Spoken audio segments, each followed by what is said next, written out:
So Yeah, I don't know if that's happening. hopefully this weekend they do get their normal double play partners back. I think they called themselves nickel and dimes, which was really Yeah. funny because they called themselves that like during CubsCon. And it's like, this is really bad timing. 1-2, swinging a drive toward right center. Back goes Robert, back near the stands. That ball is gone. A game-winning home run for Chris Morel. Can you believe it? Listen to this crowd. Cubs podcast. I am your little brother, Zach. And I'm your bigger brother, John. We are your brothers who love everything Cubs baseball. If you enjoy talking about the Cubs, then hit the subscribe button, turn on the notifications, and join us every week as we dive into the power, the speed, and the best team in the National League. We'd like to start off each podcast with a playful question for all 71 of our subscribers. Encourage you to put your answer in the comments below. Today, Zach, I ask you if the Cubs could have any former player come out of retirement to play for them again, who would you choose and why? So if I could go back in time, I would bring back Ryne Sandberg. He's fighting cancer. I think he beat cancer, and dude was an absolute monster at second base. I think he's one of the most legendary Cubs of all time. What about you? That's a great answer. Yeah, I was thinking Sammy Sosa. You know, Sandberg is a great answer just because of, maybe the need for third base. Is that kind of where you were going with that, or just in general? Just in general. Oh, okay. I was like, wow, I didn't even think about that as far as need, but for me, slamming Sammy Sosa, it's got to be him, or a healthy Mark Pryor. But our pitching staff doesn't really need that right now. But I would love to see Sosa. Yeah, I was kind of thinking of the same light. A slugger like him that could like a superstar sort of bring that fun back to Wrigley. They got like stars now, kind of, and a lot of good talent, but no like massive, market shifting superstars.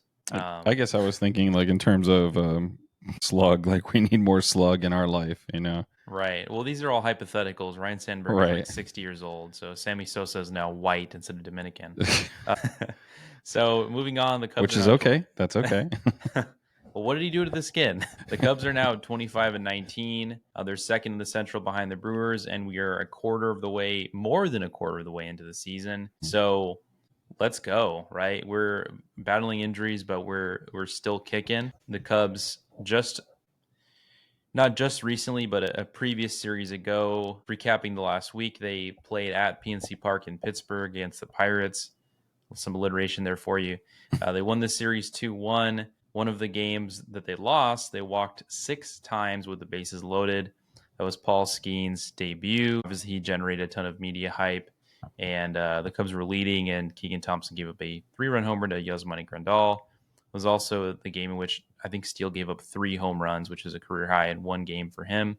So just a really weird series. They actually beat Jared Jones, or got a couple runs off him, and Seiya returned, and Hendricks pitched very well on that series. Obviously not a good hitting team, so that was a perfect opportunity for him to come back into the fold. So the first game they won 7-2 against Jared Jones, and they lost 9-10. A lot of runs scored in that game, and they won the final game 5-0. So we saw Ben Brown in that series pitch almost 4 scoreless.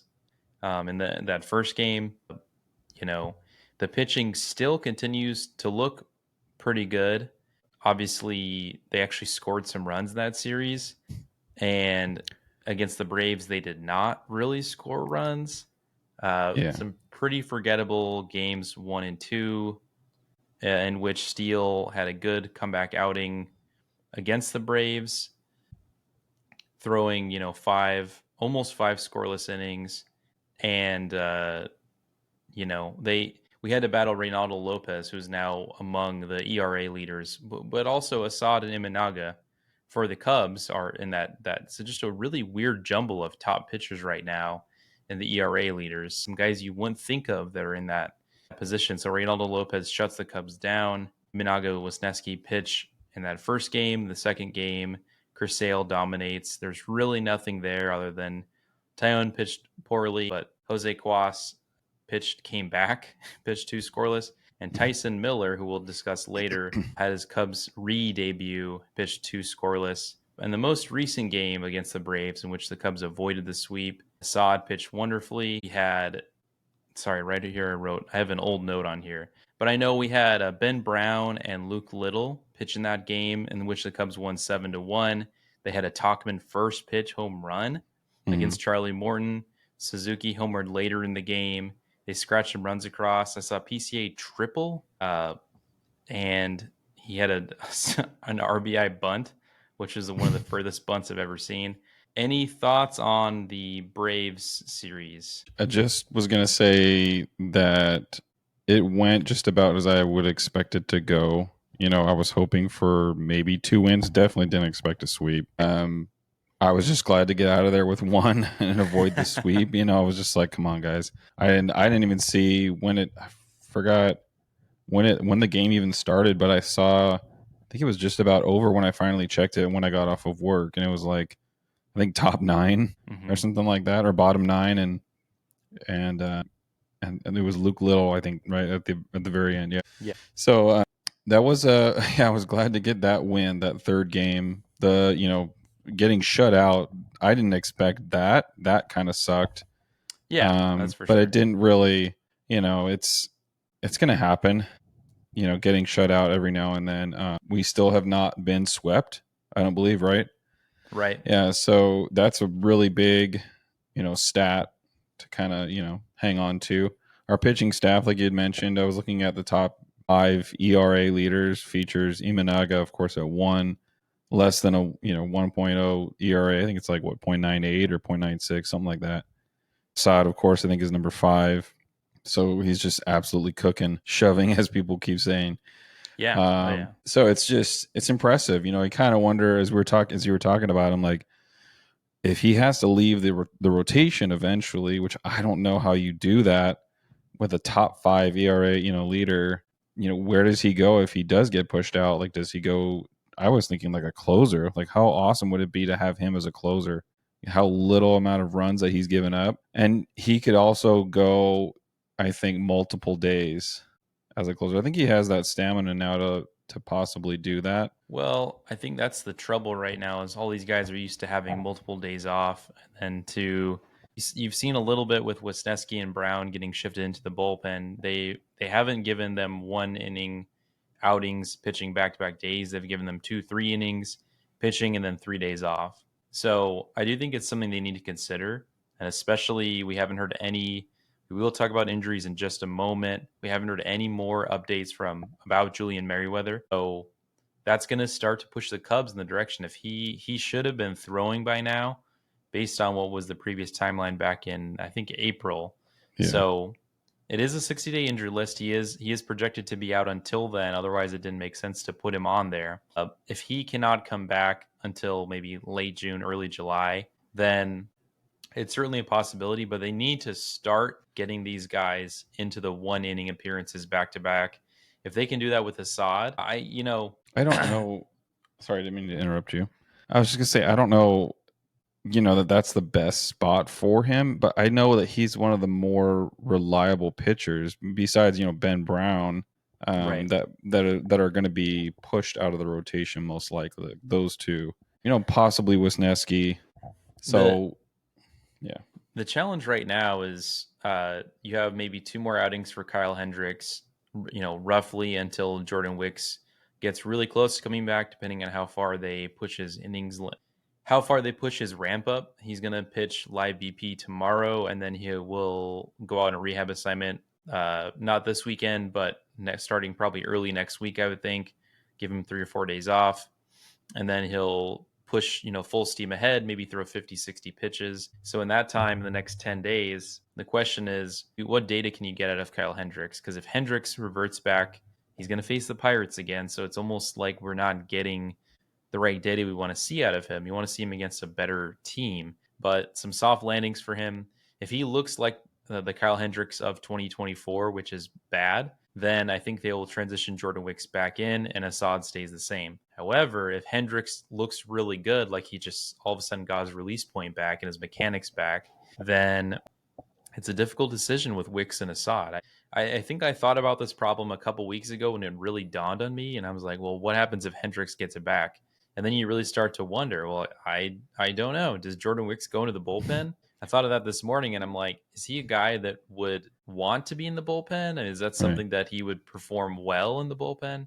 And they gave him a starter spot, right out of the gate at, And he opening earned day it. too. Yeah. He was one of the best in spring training, and he pitched decently well last year. So that's a really interesting question. I mean, among Hendricks, Assad, and Wicks, the guys are on the bubble of starting. Javier Assad has the most experience in the bullpen, and he has success in the bullpen. So it's easy to say that he could transition back again and look really good out there. But the problem I'm having is a sort of a demotion for him. I mean, sometimes guys will get demoted into the bullpen. I do think at some point, if Hendricks doesn't continue to show up in the way that we've seen him in years past, if we see more of the 2022, 2021 Hendricks, then I wonder if they'll deleverage him again and put him in the bullpen. You can't obviously phantom IL him again. It's too early to talk about the repercussions of his bad performance since he just pitched well, but he's still on probation, right? He's Yeah. still so my thinking is they'll mix and match and give a lot of innings to Wicks when he comes back and see if he can get conditioned and see what Hendricks looks like. And Hendricks and Wicks will be competing essentially for the 5th starter spot, which is not something I thought we'd be talking about in May, when we started the season. I didn't think that was some kind of realistic thing, but here we are. Assad deserves a starter spot. He's one of the best pitchers, even going back into last year, like a less than 2 ERA since last summer and over 130 innings pitched. So this is one of those things where I don't want them to punish him for, I don't want him to get promoted in a way, but then get demoted to the bullpen, right? He deserves to stick into the spot. They should really ask him, do you prefer to start? It's like, if you ask probably any pitcher with truth serum, they would say I'd rather start because there's a lot more money into the starter role. Good point. Yeah, I would guess since it's Hendricks last year, they'll mix and match a little bit with those innings. But it is the ultimate question right now: is what do they do with that stuff? Because they need to maximize the bullpen. Yeah, they really do. There's been a lot of injuries, this year, and kind of segueing into our putting it lightly, there's been a handful. There's been a handful, more than I can hold in 2 hands. But so let's just kind of go through the list here. It's with a deep sigh, like here we go. So Keegan Thompson has an illness. Do we know what that is specifically, or no? Is it just kind of just a viral illness? I was actually surprised. I had read that they put Keegan on the 15-day injured list, and with then an illness. I didn't even read the illness part. I just thought, it's like some kind of soreness. And so I just went about my day and I said, oh, well, it's not like he was going to be the most impactful arm. And I went back a couple days, later, recently, and I said, wait, illness? Yeah. Like, I don't think I've ever seen a guy, he could just be down a few days. I don't know how long it'll take to recover from it. I mean, sometimes it'll take a week to recover. So I guess in a way it makes sense. And then once he recovers, let's just say this weekend, then he can start throwing, get ramped up, throw a bullpen, and then make him come back right on the dot at 15 days. I'm not sure who he'd come up for, maybe Luke Little, but I'm optimistic that they'll start to get healthy. But yeah, Keegan's was a weird one. Obviously, Adbert Alzolay, he has a forearm strain, and there's been imaging done to squash any rumors of a phantom IL type of thing. I think it's still a phantom IL. Yeah. I think they use somebody else's imaging or something. But still wishing him the best of, luck in returning. Obviously, we need him. We need every single person that's on this list right now. I was just thinking to myself, like, what would this team look like if, even like we were 85, 90% healthy, maybe only like, 2 or 3 people were injured. Yeah. Like, how good would we be? I mean, to be in second place with all these injuries, I think you have, 15 on our notes here, 15 players on the injured list this year. Yeah, in total. Total. Number. Yeah, I mean, some have come back, but some were gone for a long time. Like if you looked at Steele and Tyone, Tyone did come back, at a decent time, but Steele was out for a whole month. So speaking of Steele, Zach, what are your thoughts on this guy? He already has given up 2 other home runs tonight. When he first came back, what was that against was it the Pirates as well? It was the Pirates, huh? Yeah, I wasn't really tracking this game. I was just looking at I was more so looking at like the previews and the recaps. But I let's mean, see, did he give 3 up a hits through. solo shot then recently? He gave up a 2-run shot and I think a solo shot to Nick Gonzalez. Like, I mean, some he of these might be tipping players. his pitches, would be my only thought, because he's doing really poorly against the Pirates. So clearly the Pirates in general are seeing him really well. And he Yeah. doesn't usually give up slug. He usually will dance on trouble with walks. Then he might give up some hits. Yeah. Bad luck. He usually doesn't get slugged very hard. So I hope the pitching lab or infrastructure, Tommy Hotovy, goes out and sort of looks into it if he's tipping. Because if he's tipping, he only has 2 pitches. So it becomes very obvious what he's going to throw. Which he was developing, what, I think a changeup? I want to say he was developing a changeup. Yeah, and I think it would even be in a low. He still is 80% fastball slider, but both of those are 2 different shapes. So it's more like 4 pitches. There's a lot of people focus on the actual pitch, family that it belongs to, but I Right. think he probably has about 4 pitches. And just to tie a bow on some of these other notes, as the Cubs are trailing, obviously Alzolay needs to get right and get healthy. If he's going to return, if it is 15 days, I don't think it will be. I'm assuming it'll be closer to a month if he needs to actually rest for a couple weeks and then ramp up and get into the pitching lab in Arizona. We already talked about Seiya returning. That's obviously good news. He looks really good. Dansby Swanson also went to the IL with knee soreness. So he is actually going to hit the 10 days this weekend. So if he feels better, that's good news. Hopefully he can come back and sort of regain some of his strength. We saw Happ didn't have an injury, but he sat for a few days. And he did hit a home run in this pending game that is on at the time of recording. So that's good for Happ to come back. And then Craig Counsell pregame noted that Nico Hoerner was out the last couple days, out for this game. So 3 games in a row with hamstring tightness. It sounds like he did pregame work, and he should be back for next game, which is really good news to take either one of Mastrobuoni or Madrigal out of the lineup. So can't have those guys playing up the middle, honestly. No.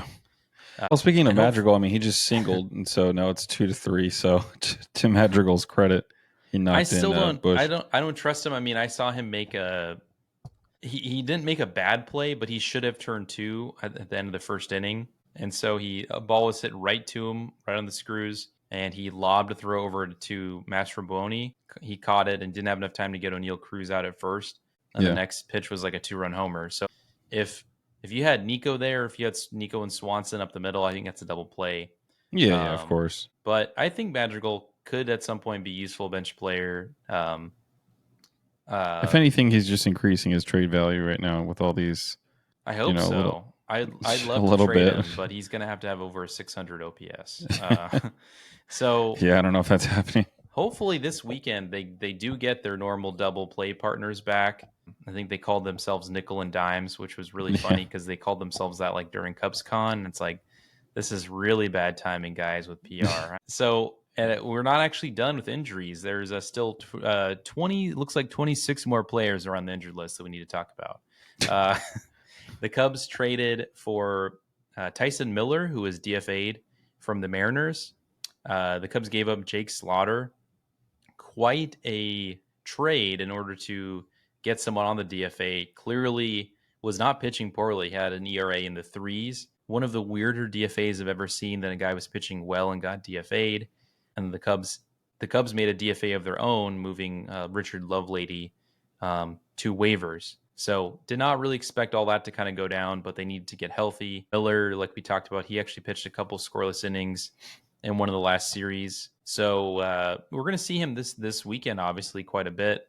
The Pirates don't hit right-handed pitching very well. They hit lefties better. So maybe that's why they're slugging off Steele. They just really love to face lefties. I don't know. We still got to hear about Almonte, Palencia, all these other guys from the injured list. Right now, the hitting, I'm hoping those guys get back.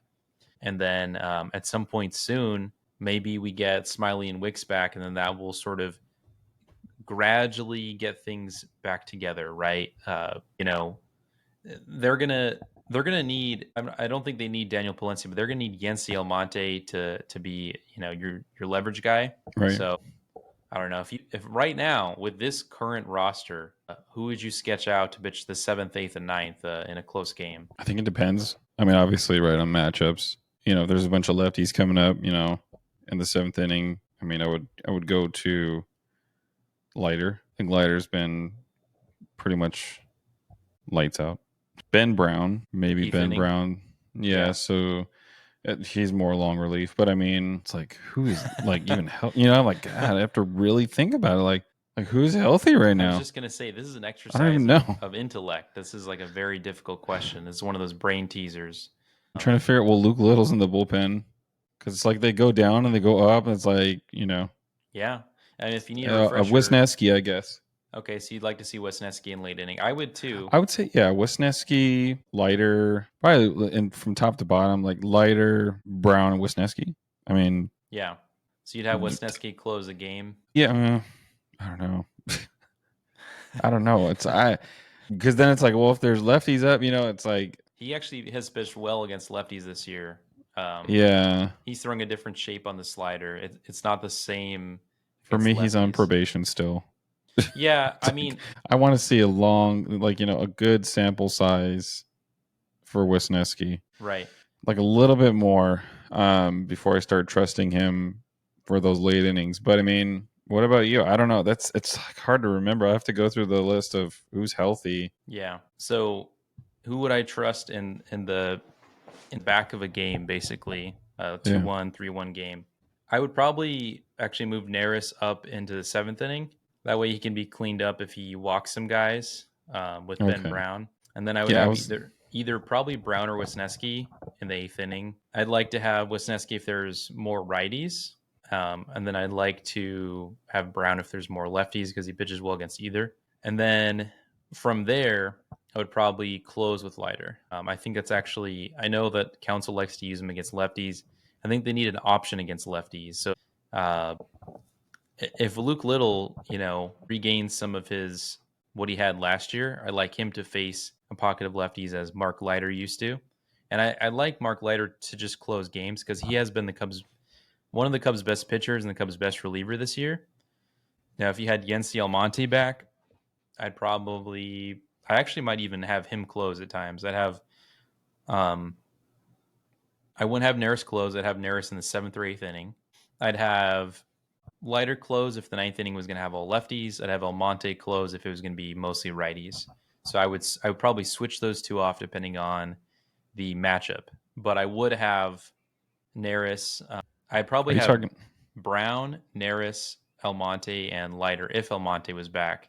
I'm mentioning him because he was healthy like a week ago, and so if he I'm just going off of like who's healthy. I'm just going off of who's healthy at this point. Yeah, I would agree to use probably the same names as you. Yeah, just in a different order. I'd probably at some point use like Tyson Miller against a bunch of righties. I'd use Wisniewski against kind of a mix, and then I would try and use Brown in the 8th inning, and then Leiter in the 9th, and then I would use Neris in the 7th inning, and then I would have him close sometimes if Leiter was down, but I wouldn't have him close as much as they've had him close. Tyson Miller, I think when he came in, I think he gave up a hit, or did he give up a run? I don't even know. He's only pitched once, I believe, so far. So yeah, I think it wasn't like, incredibly clean, but I think he just needs a minute to just, get settled into, a new team and new pitching coach and teammates. And speaking of getting settled, we recently talked about the Cubs' struggles at catcher in terms of hitting. We mentioned if they could somehow bring on Curt Casale, give him a 40-man roster spot. The problem with that is giving 3 catchers a spot on the 26-man roster. I think they would have done that if Amaya Gomes would have been hurt. That way they'd only have 2 active catchers. So Casale actually opted out of his minor league deal. And the same day he opted out, he joined the Giants on a major league deal, and he batted 9th when he opted out. I was shocked because we had just talked about it. I thought it was still an option. I'm like, these guys aren't hitting. What if someone gets hurt? He's the first one up. And I was actually a little bit excited to see what that would look like because that would add another bat into our lineup. And he has a 1,000 OPS he did have at Iowa, and then boom, then he went off, and think he had a single and a walk in his debut Yeah. for the Giants. So Yeah. he already made an impact. I mean, just kind of shocking to see it happen that quickly. Yeah, it's when people were mentioning, I mean, he's a career 224 something like that hitter. Yeah. So it's not like he's, gonna absolutely tear the cover off the ball, or at least I don't think he will. Right. It is kind of shocking they let their catching core go this long, how bad they've been offensively. I mean, I don't know what their other options were besides, Kurt Casale. So Casale, Yeah. however you say his name. So, Ballesteros is not close. Yeah. They're really valuing, they've called it soft skills, but they're valuing basically the ability to catch pitchers and run prevention. So that was one of the Right. reasons why Wilson Contreras was not even remotely thought of as getting extended, and he went to the Cardinals. It's just how much they value defense in terms of catching and framing and all that instead of offense. But the offense has been atrocious. So let's preview the next 4 games this upcoming week. Our last show notes, we previewed the Pirates and Braves. We're going to preview the Pirates again, as the next series is pretty weird to play the same 2 teams in the next week, except this time it's at Wrigley. So the Cubs will play 4 games this weekend, have Monday off. The Braves will come into town and they will play Tuesday through Thursday against the Braves. The pitching matchups, obviously today is Jared Jones versus Justin Steele. Friday's matchup is Paul Skenes versus Kyle Hendricks. Next, on Saturday, Bailey Falter versus Shota Imanaga. And the final matchup is Jameson Taillon versus Mitch Keller. So all pretty difficult matchups for the Cubs, except for Falter and Imanaga. The Cubs, that's a must-win for the Cubs. They need to escape the series with a 2-2 series win, or series at worst. I was thinking they could go 3-1, but what are your thoughts? What is your prediction, for this series outcome? I'm just right now I'm hoping for 2-2. That's fair. Steele has already given up another run, and I think it's at like 4-2 or something like that. So I mean, it's not crazy, but I just wanted more stability out of him. To me, it's kind of disheartening, but or just discouraging. But so this game could be a wash, and then Imanaga should give us a real good chance. Taillon versus Keller? That's going to be tough too. Mm-hmm. Taillon's been a little bit shaky the last couple outings, but he's been pretty solid overall since he's come back. So Skenes and Hendricks, Paul Skenes is probably going to dominate, and you just hope Hendricks keeps it relatively modest and gives up no more than like maybe a couple runs. And maybe we can get to the bullpen. Like you had said, the Pirates bullpen is just not elite or anything like that. I mean, they do have David Bednar and Aroldis Chapman, but Chapman's been proven to be hittable. Yeah, it's not a good bullpen, even though on paper it looks really good.